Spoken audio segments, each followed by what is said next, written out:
ಹಾಂ, ಬಟ್ ಈಗ ಈ ರೇವಾ ಕಂಪ್ನಿ ಮ್ಯಾಟ್ ತಗೊಂಡು ನೀವಿಬ್ಬರು ಕೂಡ ತುಂಬಾ ಹುಷಾರಾಗಿದ್ದೀರಿ. ಹೌದಾ? ಯಾವುದೇ ರೀತಿ ಹಾಸ್ಪಿಟ್ಲಿಗೆ ಹೋಗೋದಲ್ಲ, ಅಷ್ಟು ಹುಷಾರಾಗಿದ್ದೀರಲ್ಲ. ಓಕೆ, ಇದನ್ನ ನೀವು ಬೇರೆಯವರಿಗೆ ಈ ತರ ಮ್ಯಾಟ್ ತಗೊಳ್ರಿ, ಇದರಿಂದ ತುಂಬಾ ಒಳ್ಳೇದೈತಿ ಅಂತಲ್ಲ.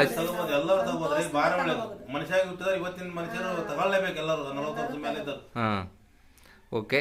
ನೋಡಿ, ಬಸವನಂದಳ್ಳಿ, ಶಿಕಾರಿಪುರ ತಾಲೂಕು ಬಸವನಂದಳ್ಳಿ ಅಂಜನಪ್ಪ ಅಂತೇಳಿ ಇವರು ಒಂದು ರೇವಾ ಕಂಪ್ನಿ ಮ್ಯಾಟ್ ತಗೊಂಡು ಇವರಲ್ಲಿರ್ತಕ್ಕಂಥ ಒಂದು ಹಾರ್ಟ್ ಸಮಸ್ಯೆ ಕೂಡ ತುಂಬ ಜಾಸ್ತಿ ಇತ್ತು, ಅದು ಕೂಡ ಸಂಪೂರ್ಣವಾಗಿ ಗುಣ ಆಗಿದೆ. ಇವರು ಬೆಂಗಳೂರು ಜಯದೇವ ಹಾಸ್ಪಿಟ್ಲಿಗೆ ಹೋಗಿ ಹಾರ್ಟ್ ಆಪರೇಷನ್ ಮಾಡ್ಸಕ್ಕೆ ಹೋದಂತರನ ಹಾರ್ಟ್ ಆಪರೇಷನ್ ಮಾಡದೆ ವಾಪಸ್ ಕಳಿಸಿದ್ದಾರೆ, ಆರಾಮಾಗಿದ್ದೀರಿ ನೀವು ಅಂತೇಳಿ. ನೆಕ್ಸ್ಟ್ ಅವ್ರ ಮನೆಯವ್ರಿಗೂ ಕೂಡ ತುಂಬ ಮಂಡಿ ಪೇನ್ ಇತ್ತು, ಅದು ಕೂಡ ಸಂಪೂರ್ಣವಾಗಿ ಗುಣ ಆಗಿದೆ. ಇವು ಯಾವುದೇ ರೀತಿಯ ಹಾಸ್ಪಿಟ್ಲಿಗೆ ಕೂಡ 1 ವರ್ಷದಿಂದ ಇವತ್ತಿಗೂ ಹೋಗಿಲ್ಲ. ಓಕೆ, ನಿಮಗೂ ಕೂಡ ಟ್ಯಾಂಕ್ಸ್. ಅದೇ ರೀತಿ ರೇವಾ ಇಂಡಿಯಾ ಕಂಪ್ನಿಗೂ ಕೂಡ ಟ್ಯಾಂಕ್ಸ್ ಹೇಳೋಕ್ಕೆ ಇಷ್ಟಪಡ್ತೀನಿ. ಓಕೆ.